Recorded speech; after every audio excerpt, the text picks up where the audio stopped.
আরে ভাই, ওই বটগাছের নিচে একটা অদ্ভুত ঝুড়ি পেলাম। খুব সুন্দর দেখতে। ওটা কোথা থেকে এলো? খুলে দেখেছ? খুলতেই একটা আলো বেরিয়ে এলো। তারপর একটুকু পড়ি। পড়ি? সত্যি বলছো? হ্যাঁ, সে বলল ওর নাম লালিমা। সে 3টে ইচ্ছা পূরণ করবে। দারুণ! তুমি কি চেয়েছিলে?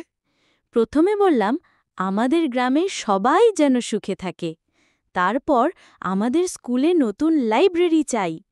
আর তৃতীয়টা বললাম তুমি আমার বন্ধু হও। বাহ! তুমি তো দারুণ বুদ্ধিমতী। পরি কি সব ইচ্ছা পূরণ করল? একদম। এখন গ্রামের লোকজন খুশি, স্কুলে নতুন বই, আর আমি আর লালিমা বন্ধু হয়ে গেছি।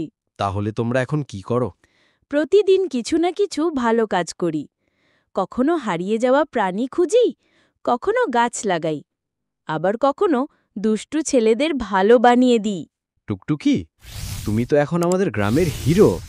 না, আমি শুধু লালিমার সঙ্গে একটু জাদু আর অনেক ভালোবাসা ছড়িয়ে দিই।